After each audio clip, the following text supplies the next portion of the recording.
What is up, Triumph Nation? This is the TNL show, and I'm Coach Matt O'Brien. And I hope everybody is doing okay, the local people and those that maybe aren't local, relevant to Hurricane Idalia. So if you join on and you're joining us, let us know. Let me know that you're okay, if you had any damage or any debris, and hopefully not.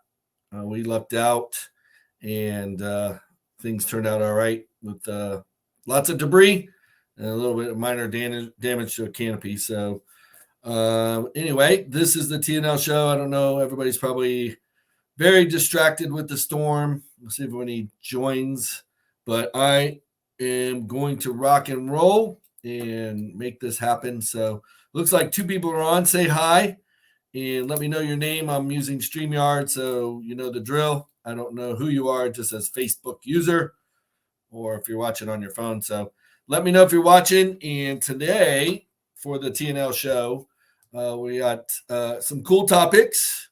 Let me know who just said hi. Say your name, just your first name, so I can give you a shout out.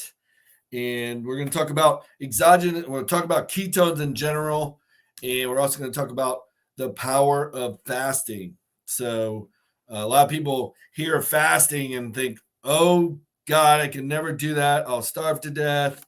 I'll pass out. I'll go unconscious. I will eat my arm off. Like all these preconceived notions about fasting.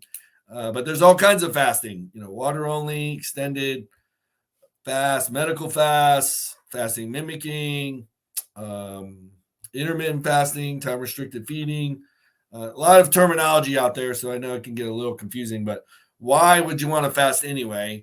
And we're going to talk about that tonight on the TNL show, as well as ketones, and just making sure everybody that's joining in, got more people popping on.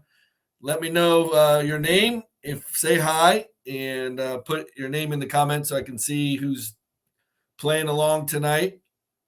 And some of you don't know anything about me, so I was going to give a little bit of an intro about how I got into health and fitness in the first place. If you're cool with that, put a thumbs up in the comments. Otherwise, I'll press on to ketones. So give you all a moment to reply. The problem with StreamYard, I'm going to see if I can pull it up on my phone just so we can see what's happening.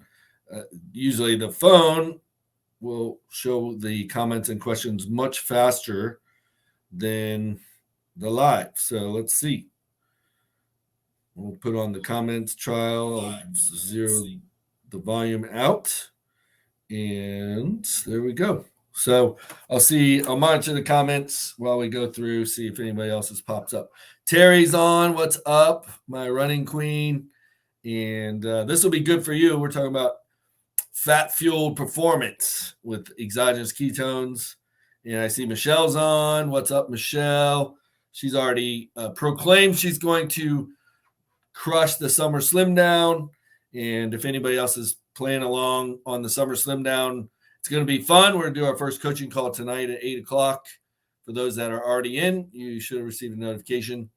But if you're not in and you want to join, there's still time. You have until next Thursday, not tomorrow, a week from tomorrow, after Labor Day.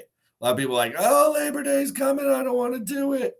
I don't know what I'll do. I'll fail. So we extended that time. So it's a rolling start. You can start anytime before that following Thursday, and then you'd have 4 weeks from that part. So those of you that joined this week and are doing it and you're just not happy with this week, you can always reset your 4 weeks next week.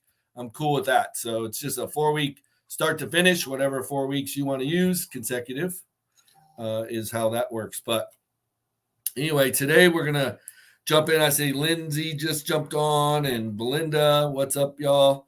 We're talking about fasting and exogenous ketones tonight on the TNL show, and also hopefully making some people jealous they're not in the Summer Slim Down. I see Linnea's on.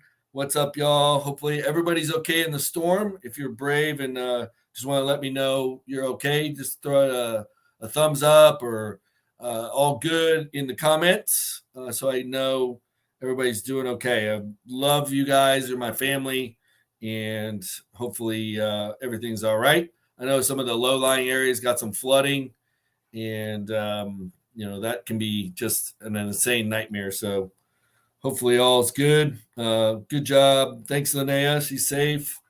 But today, I wanted to just give you a little background about how I got into health and fitness in the first place. And, it just when you're passionate about something, it's just kind of funny how you kind of gravitate towards that. And ultimately, working out and transforming my own health and my own body from, a chunky fat kid in high school, when I started high school, until, ultimately God blessed me to become the captain of the football team and the team MVP. And I was just able to kind of transform my confidence and self-esteem in that process. So I was always fascinated with science from an early age, and was, regional science fair contest runner up. I got second place ribbon for an experiment on microwave energy and seedling germination, I think was one of them. I did one on white blood cells in 8th grade. Friend or Foe was the title of that science project. So I've always been fascinated with science.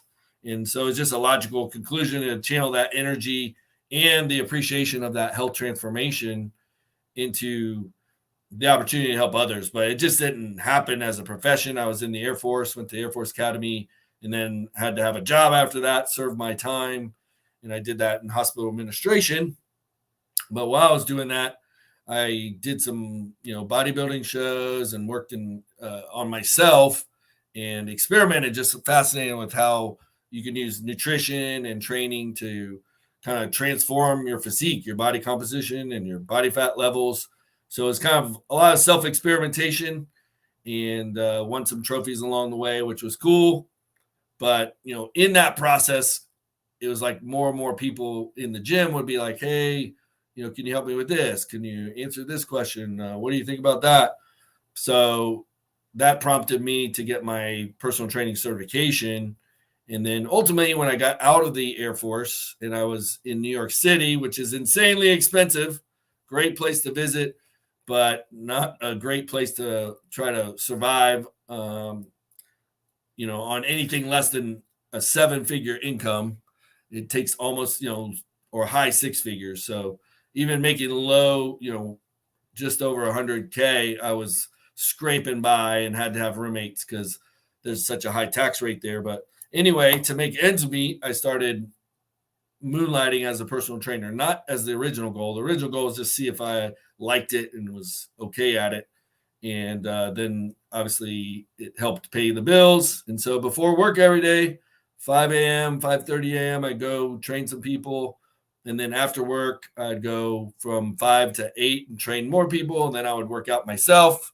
And then I would get on the train, eat on the train, going back home, go to bed, get back up at 4 a.m. and do it over again. And then also on the weekends, I would train some people. So between that and my job at the Metropolitan Museum of Art, I was able to make ends meet, or at least survive, and ultimately had a 600 square foot studio in Manhattan that I think it was like 2000. It was right before 9/11. I was paying $2,200 a month for a 600 square foot studio on 20th Street in Park. And I would walk to work. My gym was on 19th Street and Broadway, so block and a half. It was great. Just that something in my internal voice said it's time to leave New York in like late June and July of 2001.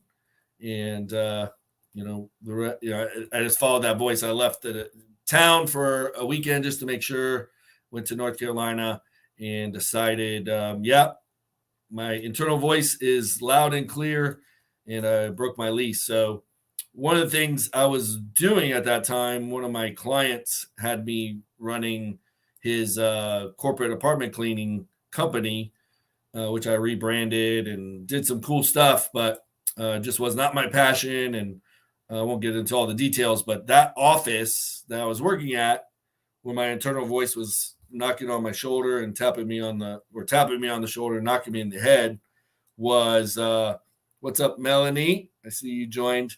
I'm telling a story about how I got into fitness, but a crazy side story was my internal voice. And hopefully the moral of the story is listen to your voice and trust it, because it was like time to get out. And so I did. I broke my lease and left late July. But here's the Paul Harvey rest of the story. Was my office for that cleaning company was in the World Financial Center. And that's right next to the World Trade Center. And usually I would train clients before work, and then I would go and take the 123 line, get off at World Trade Center somewhere in that 9 to 9:05 range, which is right when the first plane hit. So it's crazy, listening to my internal voice. And now when that did happen, and I was working in North Carolina at the time, and it's just the emotions overcame me, because of what could have been, and just the fact that I wasn't there to experience, even if I was in the chaos, who knows?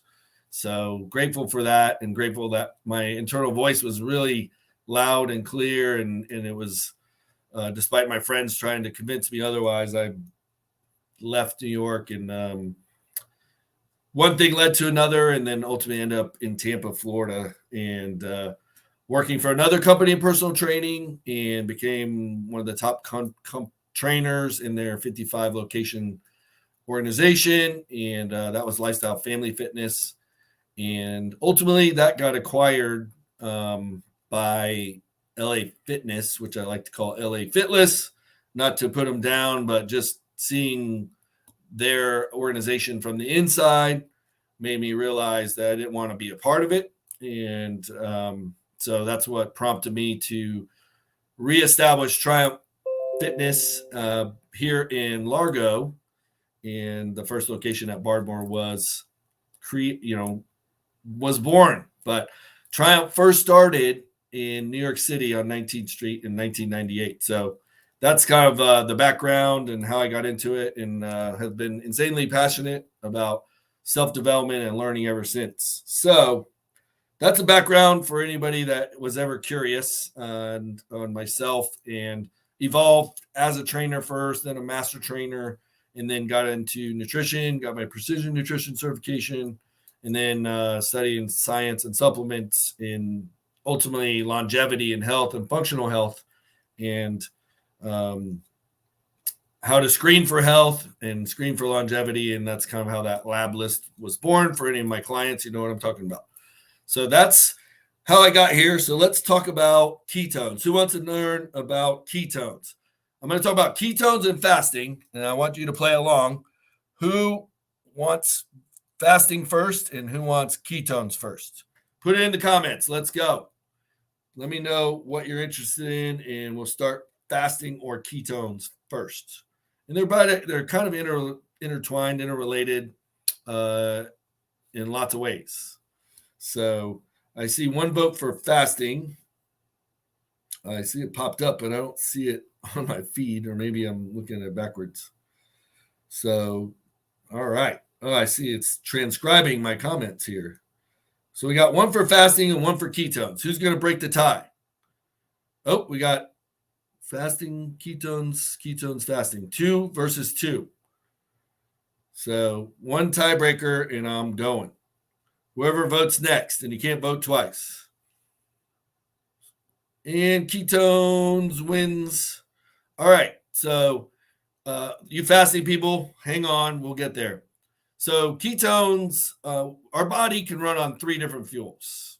ATP, that's adenosine triphosphate. That's a quick sprint, and basically converts to ADP. Your body replenishes a phosphate back to ATP, and that's your quick sprint energy. And it usually fatigues out or runs out at 100% max effort in 10 to 12 seconds.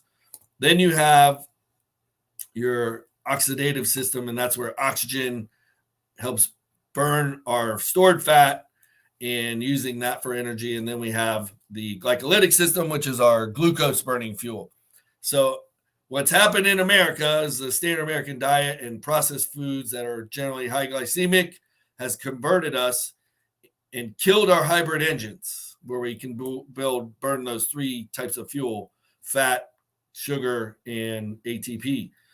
And now most Americans have some form of metabolic dysfunction. 88% of Americans now are on the spectrum of metabolic dysfunction in some capacity.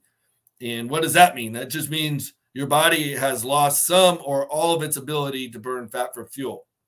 And you have to retrain your body to burn fat again because you have become glucose dependent. I'm not saying you, speaking to you specifically, I'm saying you in general, and you as an Americans. And because of that, we can have trouble accessing our stored fat, which most of us have plenty of, including myself. And that's metabolic dysfunction. So where ketones come into play, when you burn fat for fuel or fast, which we'll talk about, or easier, choose an exogenous source of ketones, you can put ketones in your blood, and most of the cells in the body can use and prefer ketones. So the only one that cannot is the liver. So the liver has to have some glucose, and I believe the brain, 15% of its energy has to come from glucose, but it can use 85% from ketones, actually prefers ketones. So I always explain it as an analogy that ketones are like natural gas in the brain, and the brain uses 25 to 30% of your daily energy, which is crazy to think about. Like a 2.5 pound piece of mush in our heads is burning 30% of our daily calories. So it is a energy burning machine, and that's assuming you're using it to some degree. But anyway, the brain actually prefers ketones, and so that fuel source is like natural gas. It burns really clean, not a lot of metabolic exhaust that would accumulate in your tissues and cause oxidative stress. Whereas glucose is like coal, dirty old coal. It's going to burn, and black soot's going to come out. A lot of metabolic waste that causes oxidative stress.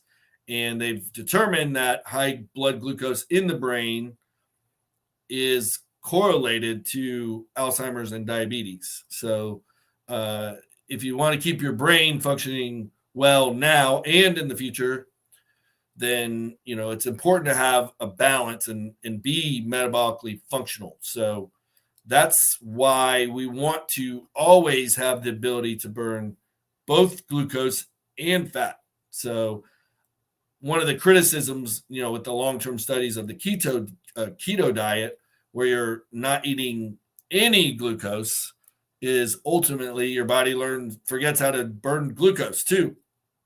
So that's why I have more of a flexitarian approach in my nutrition personally, and in the programs that I create, is because you want to have that balance. But what I learned recently on a very scientific podcast about ketones by Dom D'Agostino, who's a PhD actually at University of South Florida, locally here in Tampa, and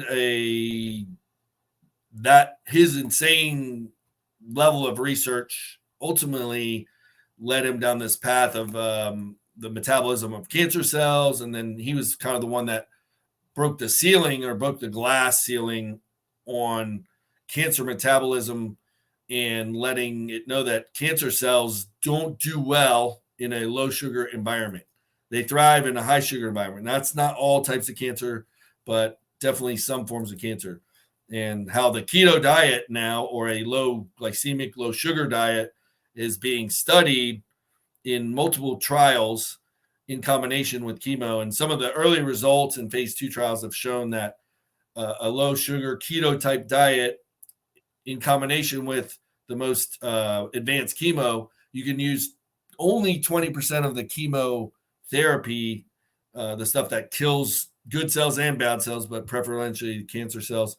So you get a lot less collateral damage when you do chemo and radiation on a keto diet. So that's what's the next gen of cancer research that's coming out is now finally combining nutrition and the available therapies that we have, and they're going to have a higher success rate, less symptoms or less collateral damage, so to speak. So that's encouraging. And the reason is getting into ketones is our metabolic ratio of glucose to ketones. So these are measured in millimolar units, which we won't get into, but the ideal ratio is 1 millimolar glucose to 2 millimolars ketones, meaning our bodies are designed, better to run on ketones for fuel. And that's because if you think about evolutionarily, we didn't have access to food all the time like we do now. So we would need to, live and thrive and survive for extended periods of time without fuel. So that's why we're adapted to live on our stored fat. And likewise, we're also adapted to store fat quickly, so feast or famine. So back to that ratio, 1 to 2. So what do you think? Here's a chance to participate again. Susie's on. What's up, Susie? And I'm going to ask you the ratio of glucose to ketones. So I told you the optimal ratio is 1 to 2. 1 millimolar glucose to 2 millimolar ketones. What do you think the average American is? What ratio? Just take some random guesses. A number to a number. That's how ratios work. 1 to 2 is optimal. What do you think Americans are? Any guesses? Be courageous. Come on. I'm not going to make fun of anybody because I had no idea about this until I listened to a 3-hour, very scientific podcast. And I was like, holy crap. It's pretty fascinating. 1 to 5, 2 to 10, which is the same as 1 to 5. Funny. And thank you, Melanie and Susie, for having courage. So you're saying basically 1 part glucose to 5 part ketones is what the average American is. So that would mean they're better. They're better at burning ketones. So you might have the ratio backwards if you're thinking most people are glucose dependent. Remember, the first number is glucose, second number is ketones. Yeah, opposite. Close, 10 to 2 or 5 to 1. So 15, 25, 3 to 2. Guys are getting close. 3 to 2. So here's the reveal. Survey says 20 to 1. 20 glucose to 1 ketones. That's called metabolic dysfunction. So the fastest way, and this is where we're going to segue to fasting, but the fastest way to change that ratio is to decrease your consumption of high glycemic carbohydrates and take an exogenous source of ketones. This is my favorite one. If you've known me for less than or as much as 5 minutes, you probably know I'm a big fan of C8 MCT oil because C8 in the liver converts to 3 times higher or 3 times more ketones than like traditional MCT oil. So you get exogenous. Exogenous means outside the body, means you're taking them in, versus endogenous means your body's producing it. So this is a way to boost your ketone side of things and give your brain some ketones for fuel so your cognitive function hopefully improves. And that's the reports I get from a lot of clients is like the lights come on and they have more brain energy to do work, to get things done. So that's just a insider information if you're not using this. And if you don't drink coffee, I usually recommend doing coffee or tea, as what I call magic coffee. I have a client in New York, doesn't drink coffee or tea, so we experimented with kind of a electrolyte powder she was using already and dividing that into 3 16-ounce water bottles and then putting a tablespoon of the C8 into the first bottle, which would be her morning one, And so I did my Zoom call with her yesterday. And if she's on here, it was pretty funny for me just to see if you guys remember who raise your hand or say yes if you saw something about Mary, that movie. Whenever that was, it was probably one of the two movies I remember just laughing insanely to the point of muscle cramps. The other was Bridesmaids when I saw that with my siblings. But yeah, some people have seen that. But when I was talking to her, and she just started, this week doing the protocol, and she was like that lady in Something About Mary, the old lady that had the amphetamines go into her martini, and she was like lifting up the couch and vacuuming. So she was like walking around with her phone on a Zoom with me, and I was like, "You are burning some energy, fidgeting adds up." So that's kind of some secret sauce with the ways to get exogenous ketones. There's also supplements you can take, beta hydroxybutyrate, BHB, but you probably have to take a decent amount to get the exogenous ketones. So this, to me, comes from coconut oil. It's kind of the natural way to do it. It's very predictable, and it gives you some fat for fuel. So that fat, that caprylic acid fat, is very unlikely to be stored as fat, and you almost get kind of a free, not completely free, but some free calories there that fuel your brain. And so it's part of my protocol for those people that drink coffee or tea, but you can also put it on food. So I'm even doing it in my bone broth in the afternoon, and gives you that lift in the afternoon. I just wanted to test drive it first, which I did this week, and it was awesome. So sometimes if you take this just by itself and swug some, that can be really bad if it's more than a tablespoon. And if you need a laxative, and now if you remember the movie Dumb and Dumber, when he had the one of them, I can't remember their names, blanking. I need some brain octane. But one preyed a plank on the other and put some laxatives, X-Lax in his drink, and he, did all those things. But that's what can happen. They call it disaster pants. But anyway, if you don't drink coffee or tea, or you want an afternoon pick-me-up, you can put a tablespoon on some food, on your rice, or in the bone broth, like I did. And so that's just some quick things about exogenous ketones. Now let's go into fasting. I see Tom and Sandy. I'm assuming it's Sandy. Just joined. What's up?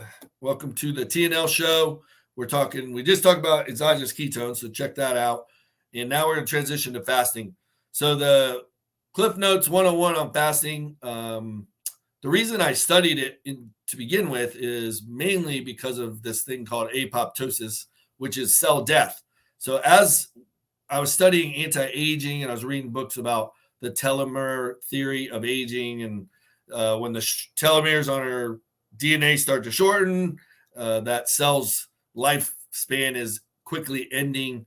And so this whole theory of aging based on telomeres was, the rage for a while.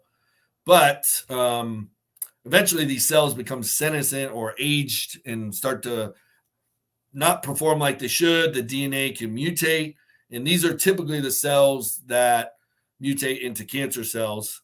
So apoptosis is cell death. And when you fast, and in day 3 or day 4 is when apoptosis really kicks in. So that's the benefit of a 3 to 4 day to 5 day fast. And if anybody has a family history of cancer, this would be a definite incentive to incorporate fasting periodically in your annual plan. But anyway, so I had researched it and learned that fasting was a easy way to elevate apoptosis. And a lot of the first cells that get whacked by the mafia, so to speak, are those senescent aging cells. So it's really a way to clean house and get rid of some of the cells that could be precancerous or likely to become precancerous. And your immune function, everybody is producing precancerous cells at a rate determined by genetics and environment, stress, and oxidation. But this is just a way that you can kind of nuke some of those cells and increase your chances for preventing cancer to begin with. So that's kind of extended fasting. And if you really want to get into fasting, there's a documentary called Fasting, and it goes through A to Z and religious fasting. But one of the fascinating stories in that documentary was about a place, I believe it's called North Point Center, or North Point Medical, North Point something. And is where they do, they house people, supervise them medically on extended fasts for weeks, months. I think they've even taken somebody out to 90, 100 days. The record for fasting is over 300. I know it's longer than a year. Somebody fasted for a year that was over 400 pounds. So it's pretty crazy how the body can survive on what it's already stored. But just anyway, the documentary, some of the things like ailments that modern medicine and drugs was not able to fix, people were able to cure with 2 to 6 to 8 week fasts, and pretty fascinating. So if you got one of those unexplainable ailments that modern medicine just doesn't know how to deal with or doesn't have a cure for, maybe something to consider. So that's long-term fasting. And day 3, day 4, you also get a stem cell release. So stem cells are the cells in our bodies that can kind of convert to other cells and are very healing and regenerative. And so you get an upregulation of stem cell or perfusion of your natural stem cells on day 3, day 4. So that's another benefit of extended fasting. But let's talk about fasting mimicking and intermittent fasting, which is part of my IF28 Nutrition Made Simple. It's also an easy strategy that makes nutrition made simple work. And it combines that exogenous ketones in the morning during your fasting window.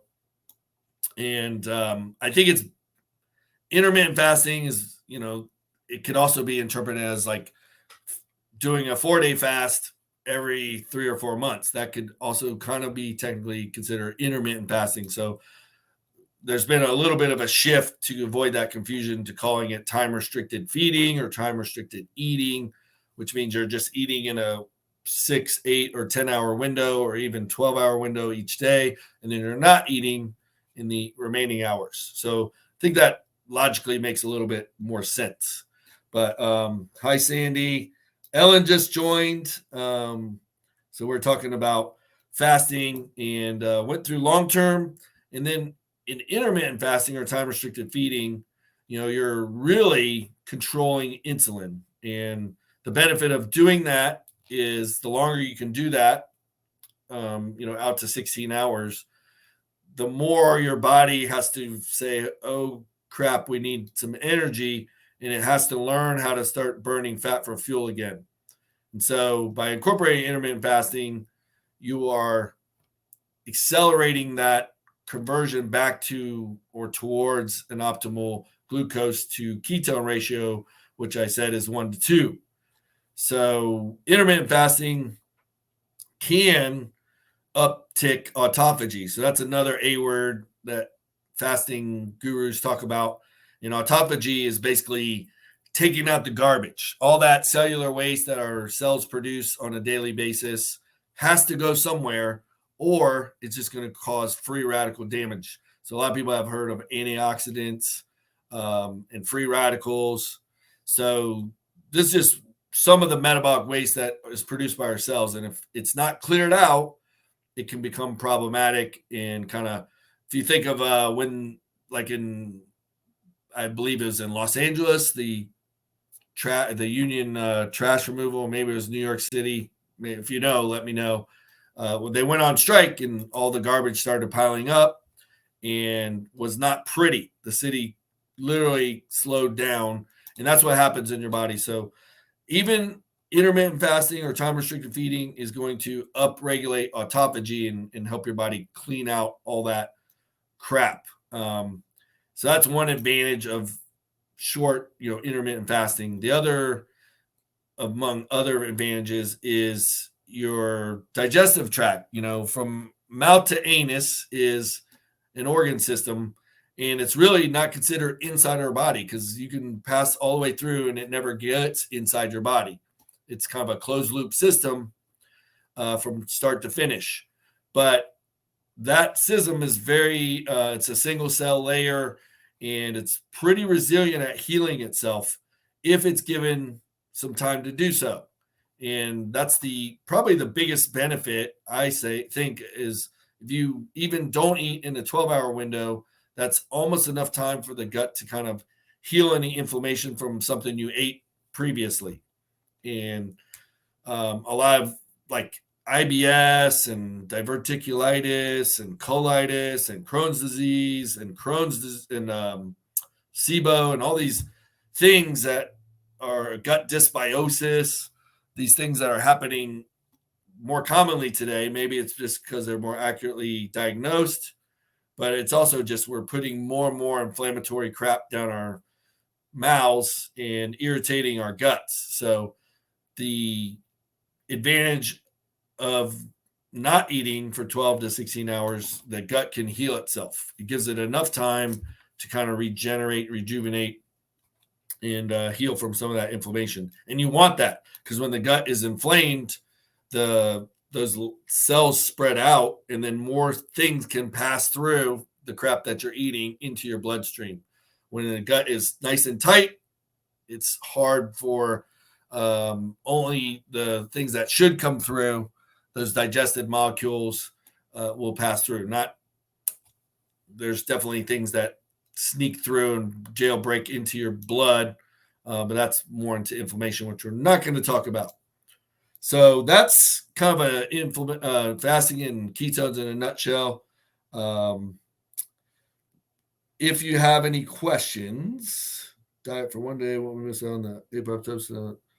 Lola, you're getting my Flex 42. The intention of that's a great question. Lola, for y'all that are watching, asks if we do the fasting mimic protocol in the summer slim down, won't we miss out on the apoptosis that happens on the 3 days? Yes, but the purpose of doing this in the summer slim down is not for apoptosis, it's for fat loss acceleration. So we got to keep the goal in mind. And the goal of the summer slim down is to use all the tools in our toolbox to accelerate fat loss. The next part, when we go to fall off, I do our Flex 42 program, which includes the 3-day, 4-day fast with the goal of apoptosis. So, that's coming. But if you have a motivation to do apoptosis, then it makes sense to do a 3 or 4-day fast. So hopefully that answers the question. I won't get into the summer slim down for those of you that aren't in it, but we're having a coaching call at 8 o'clock. For those that are, we'll be jumping on a Zoom for that, and we can answer all those questions in detail. But any questions on just fasting or about me in general, my background? Those of you that joined late, I shared kind of how I got into health coaching and fitness in the first place, and hopefully it was interesting. Any other questions? Hopefully everybody that joined on later is doing okay. I do see a question, Terry. How much do you put in the broth? Generally, tablespoon is the max. I tolerate a tablespoon just fine. But if you haven't tried it, I would start with a little bit less, like half a tablespoon. See how it goes. And eventually, tablespoon's a good amount to give you enough exogenous ketones to have an effect. So hopefully that answers Terry's question. Any other questions, let me know. We got about 2 more minutes, trying to keep these under 45 minutes. Holly did an amazing job last week in the cooking. So if you didn't see that one, she did like Taco Tuesday, 7 different ways of doing it, with less inflammatory choices like taco shells and tortillas. So pretty cool. Give her a shout out and thank her for doing that. And we got a lot of good feedback. So we'll be doing those at least once a month as part of the TNL show.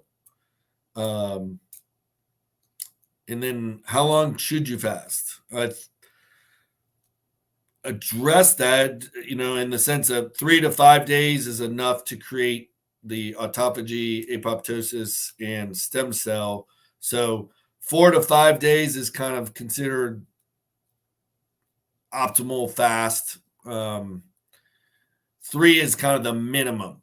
3 is when the apoptosis starts happening, depending on your metabolic state to begin with and your activity levels.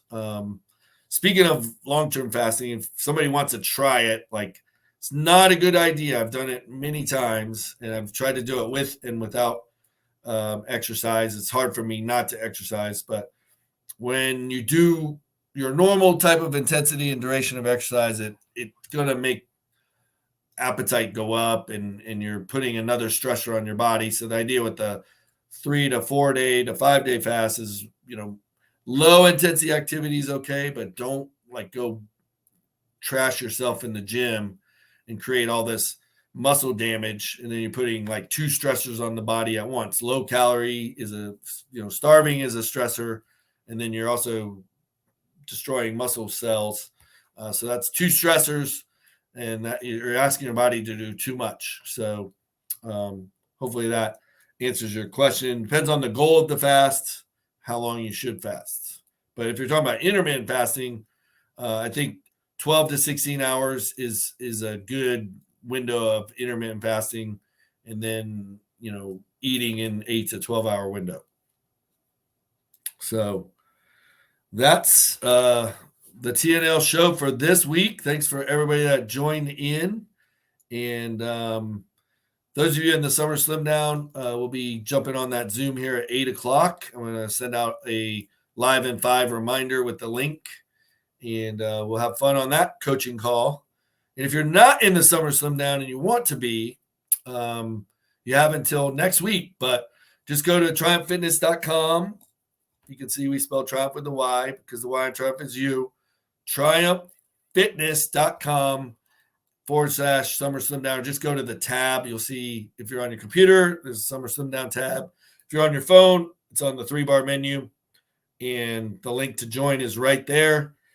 And if you're in Triumph Nation watching this, you can use Nation28 as the coupon code, take 28% off. If you're not in the Nation, you're watching on my personal page, you can use Summer15 as a 15% discount code. So jump in. You'll still have plenty of time.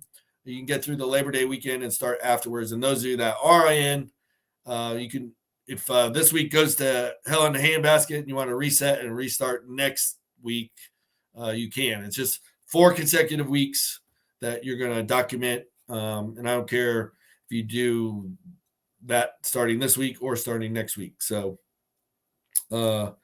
anyway, thanks for everybody joining in. Let's get the next call set up, and have a great week, and love you guys, and God bless everybody. We'll see you next time on TNL show or on a coaching call. Y'all have a great night, great week. Go make some magic happen and stay strong, my friends. Ciao for now.